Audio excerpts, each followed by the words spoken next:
Hey, this is Jared, and you are watching Backroad Exploration. Today we are in the desert between Green River, Utah and Moab, Utah, and we're going to be doing some exploring in the plateaus up here. There's some really cool kind of finger trails that go down these different plateaus that look out over the Green River. Supposedly they have some really pretty views. I've never been on them, so I'm excited to be checking them out. We got in super late last night. We're actually just a little bit off of I-70 right now. I basically found the first little dirt spur trail that I could, pulled off and jumped into the Jeep and went to sleep around 1:30. So we're getting a little bit of a late start this morning on some breakfast, and then we have a little bit of housekeeping around here before we can hit the trail. Per some recommendations from you guys, I picked up these Sportsman Plano storage boxes to put our gear that we need to store on the roof rack. And last night when we were leaving, I wasn't super thrilled with the way that I had them tied down. They were secure, but they weren't necessarily easy to like unstrap and things like that. I basically did a little bit of overkill. So on the way out of town, I picked up some different mounting solutions from Home Depot. Going to try some eyelets and things that'll make it a little bit quicker to, strap them down nice and secure, but then also get them out later. So I'm going to be jumping up on the roof rack and doing that after breakfast. So let's get things rolling. If you've watched many of my adventures, you know that right now I'd basically be telling you we are not veering far from our normal and doing some breakfast sandwiches. But today we actually are. I like breakfast sandwiches because they're super easy and the boys like them. But today we're going to be doing some breakfast tacos. Really not that big of a difference. Basically the same ingredients, but wanted to change it up a little bit and looking forward to eating some tacos.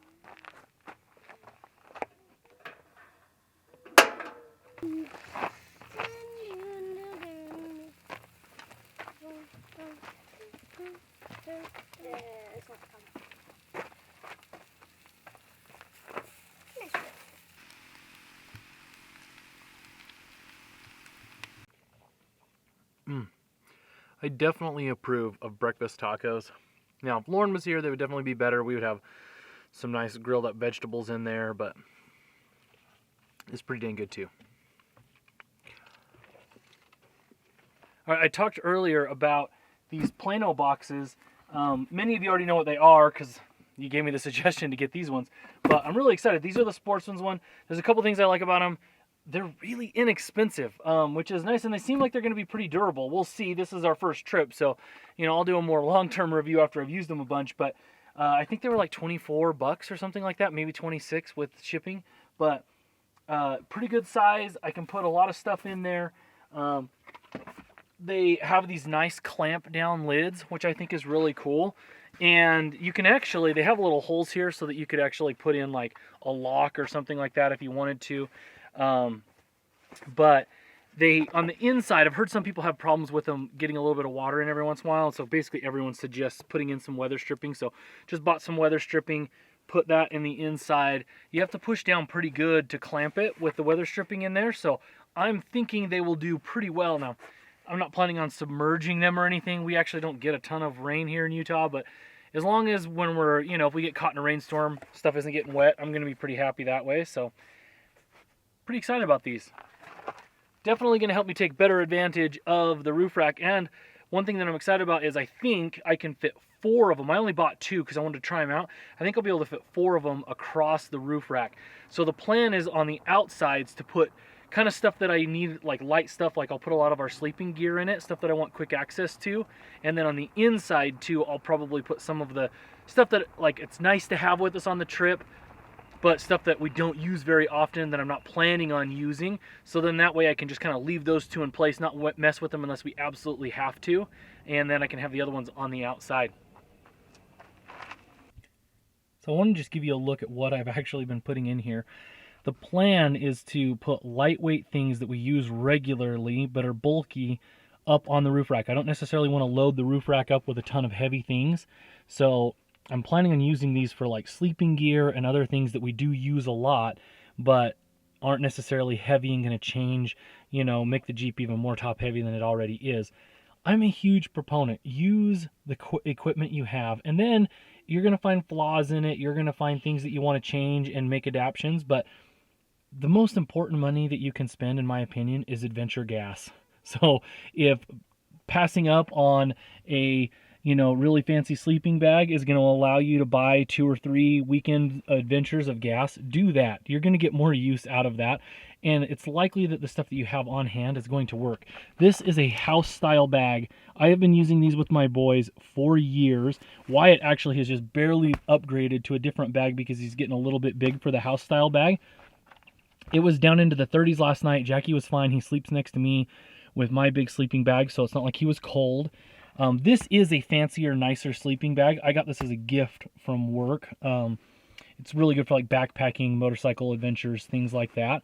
And this is like a little simple Coleman pillow. In fact, the other pillows that we use, this is dual purpose. This is a lava seat. This is actually meant for like stadium seating at football games. I do use them for that, but I found they're excellent pillows. This is nice and soft. It has padding inside that's nice, and they're really durable, so I've liked that about them. So basically, I've got this pillow here, another lava seat in there.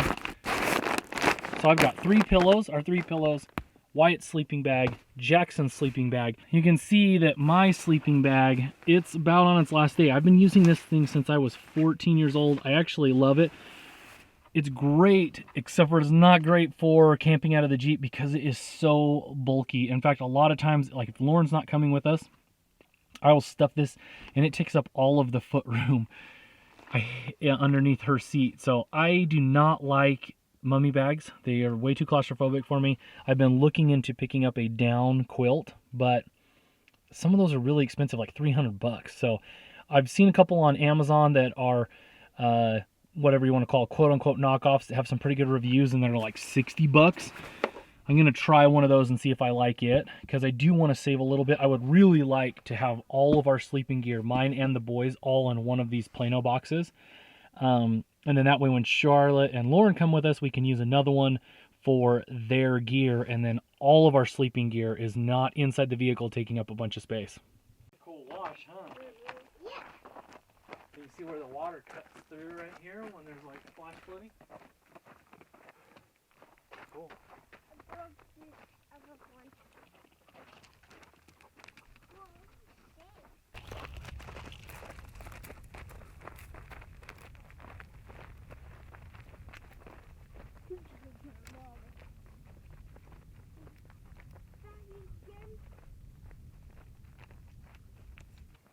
I'm up on top of the Jeep right now, and I'm trying to determine how I want to secure these. So last night I just put some, you know, ratchet down straps over them, but it was a little hodgepodge, and I want something that's going to be a little bit faster to undo. There's this mesh flooring on the Gobi rack that I wish the parts were just a little bit wider to be easier to get some of the hooks from, you know, like a ratchet. This one's fine, but my other tie down had a really hard time getting in there because this piece was just curved a little too much. So I want to use, well, I'm thinking of using like an eyelet that I will use like a washer, and then the eyelet will just be here all the time, and then I can just take the straps over it, cinch it onto the eyelet.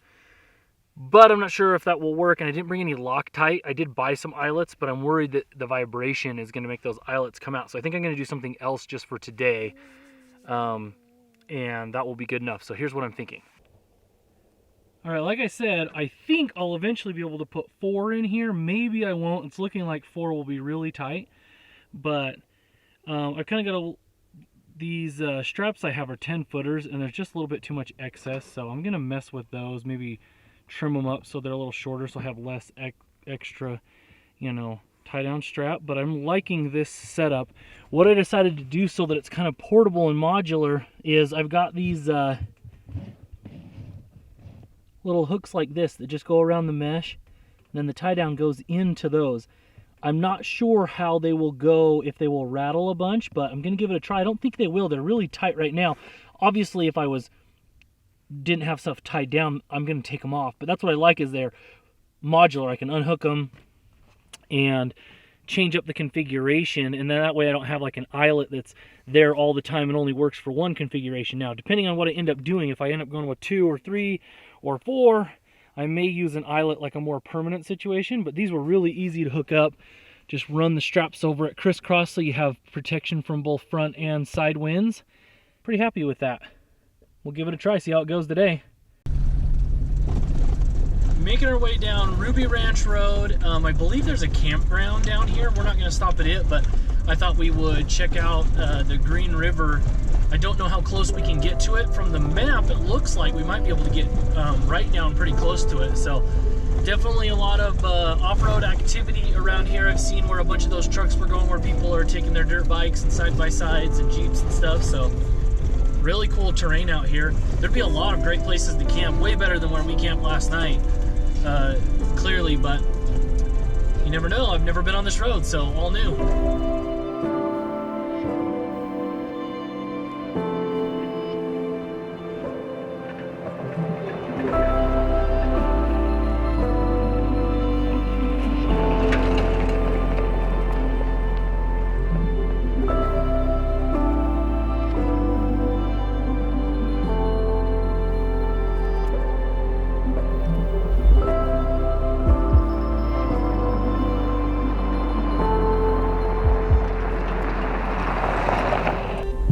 Well, this looks like the end of Ruby Ranch Road. I was hoping that we could get to where you could see the river. I believe Ruby Ranch Road, has a campground, and they also have, I think, drop-in. A lot of people will drop in their rafts here and raft down.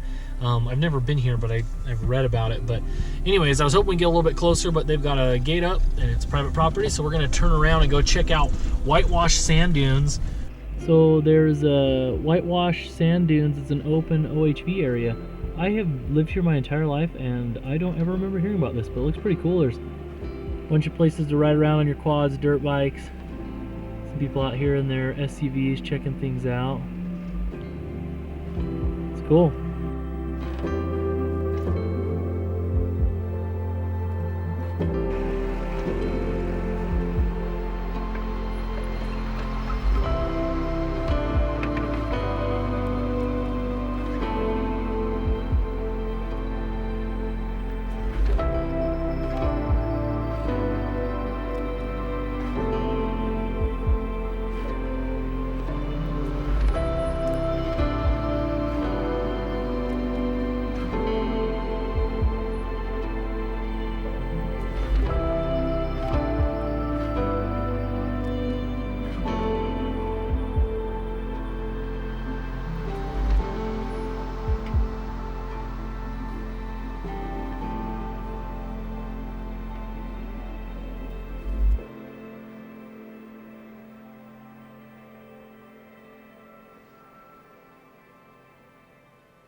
This part right here was making me a little nervous, and the sand was starting to kind of give out a little bit. Thought maybe I'd back up, but then I decided, maybe I should just get past that spot as quick as possible. We just stopped for lunch at White Sand Dunes, and one of the funniest things I've ever seen my dog do. I don't know if I caught it on camera, but we're coming up over that hill, and she was running. And I think she lost a little bit of presence of mind and forgot that this is sand and not snow, and totally ducked down and took a huge mouthful of it thinking it was snow. And now she's like dying of thirst because her mouth is full of sand. So gonna get her some water. We're gonna make some PB&Js and just enjoy this beautiful spot that I was not expecting to run into. Then we're gonna find a way out. I don't want to go back up that hill that I came down since that ledge was a little bit too soft for my liking. And we'll jump back out on the trail. So let's get some lunch. Some PB&Js. The boys are heathens and only eat just peanut butter, but I've got some huckleberry jam in here. I highly approve of that. Okay. Eat your sandwich. I just flew like a rocket. Oh my god! Pretty impressive. Cool. Come eat lunch. Awesome.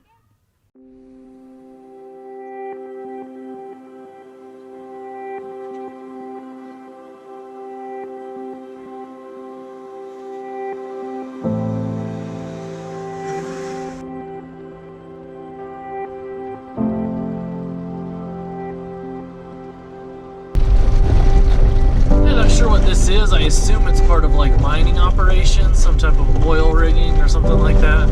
I know there are several different oil things out here, but it's pretty interesting. This looks like gas, like natural gas.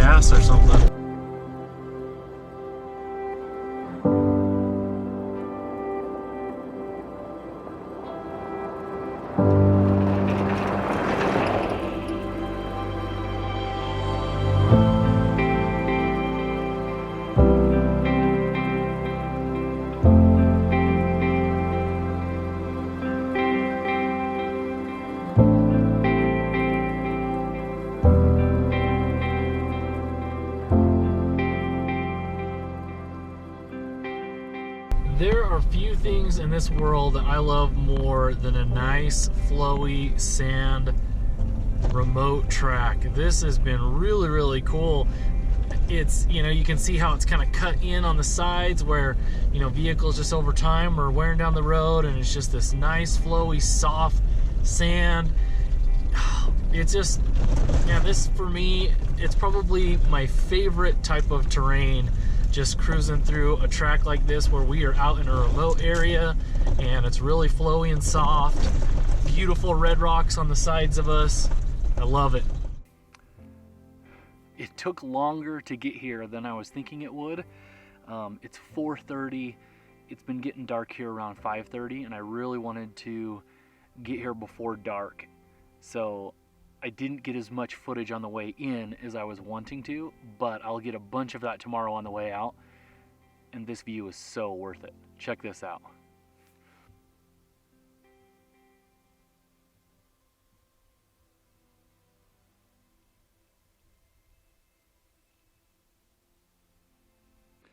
Right now we're sitting at like 5 hours on the trail. So I'm not saying that this is the perfect setup, but I am really happy with it so far. I'm going to be able to unhook those really quick. I think I'll actually, once I decide on the configuration I want and how many boxes I'm going to put up there, I'm actually going to go up there and put a little bit of paint, because obviously you can't just leave those up there with nothing strapped on. They'll be rattling around. But then I can just keep them in the glove box or with my gear, hurry and hook them in. I think I'll be able to put a bin up there and have it cinched down in, you know, a minute or so max, especially if I trim those super long tie downs so that I'm not having to spend 2 or 3 minutes just tying up that extra excess tie down so that it's not, you know, flapping in the wind and stuff like that. So the reason that this is so important to me is I need a good size space. Now this is much bigger than we normally give her, but I need a good size space for Molly. She does pretty good about kind of tucking up in the corner over here, but the Jeep is already extremely limited on space, and we want to bring her on all of our adventures, and so doing that means we got to be really creative with our space. So I've got basically everything we need for cooking in this bin, plus a couple random things. This is like our utensils, plates, you know, soap, just kind of like the miscellaneous kitchen items. I utilize this, the roll bars on the sides, to strap in these packs, and then you can see on the inside, one thing that sucks with the Jeep is because you have a roll bar, you lose some of that space. So in between the roll bar and the window, that's where I always put our chairs, and I think that utilizes that space well. Right now I've got the cooler up in between the boys in the front. I find that good to separate them. They get along pretty well, but when you're in a car for, you know, 5 hours off road, sometimes you start pestering each other. So I'll put it in between them. When we have Charlotte with us and I can't do that, there's plenty of space here for us to put it. I usually actually will put the water down here and then put the cooler up here and strap it in. And then that way we can have enough food and supplies for 3+ days. After that, we start running, you know, things start running tight. We're running out of food, space for food, things like that. When Lauren doesn't come, I usually try to put stuff in the passenger seat that just makes things a little bit easier. So this is all of our dry foods. So it's got granola bars, it's got crackers, it's got the bread, tortillas, different things like that. It also has snacks in it, and so I like having it close when she's not here, so that I can unzip it and hand the kids snacks. If we don't ration the snacks, if I just give them the snacks, they'll literally just like tear through the whole thing. Down here in the footwell, this is all camera equipment, batteries, different things like that. And then I just have my backpack right now. Normally that would be in the back if Lauren or Charlotte was with us, but I'll just put it here for convenience. Now that I've showed you just kind of a little bit of a view of my gear, and like I said, I plan on doing like a full unload, and you can see everything that I'm using and where I'm putting it and different things like that. But one thing that I think is really important to address is, for me, this is about experiences, not about gear. And I get that gear gives you the opportunity often for experiences, and I have nothing wrong with people who really love the gear aspect of overlanding and camping and off-roading. I don't care. For me, I think the most important money that you can spend is on adventure gas. Fill up that tank and go somewhere that you have never been and experience something new. If you're going to spend $100 on gear or $100 on gas, I say gas every single time. That isn't to say that you don't want to upgrade gear and make it so that it's better over time. I have done that. I try to be very clear about that, and I plan on doing that. I plan on replacing my sleeping pads eventually and potentially adding more accessories to the Jeep that are going to make, kind of living out of the Jeep for our adventures a little bit more comfortable. But I just don't want there to be too much focus on gear. And I think that while there's really, really cool gear out there, most of it mildly changes the experience for me. And for the most part, the experience is these incredible views, remote tracks. And while I talk about gear and things like that, I just want to be very clear that for me, the focus is adventure, and I'm just showing you the stuff that makes that adventure a little bit better for me. So it's not a shot at anybody. If your main hobby is building vehicles, that's totally fine. In fact, there's some people that are incredible at building vehicles. For me, that's not my favorite part of it. It isn't that I don't like it, but my favorite part of this are the experiences, and that's what I try to share the most of. And over the next, few years, I'm going to be sharing more vehicle stuff, just producing more content, but I always want to make sure that I'm staying focused on just really incredible experiences. And if I get to the point where I'm not, I'm leaving it up to you guys to call me out and say, hey, you're not focusing on experiences anymore. And that would just be because I want to be true to myself, because that's what matters to me. So before it gets dark, let's get some dinner going. It's in my cup holder. Okay.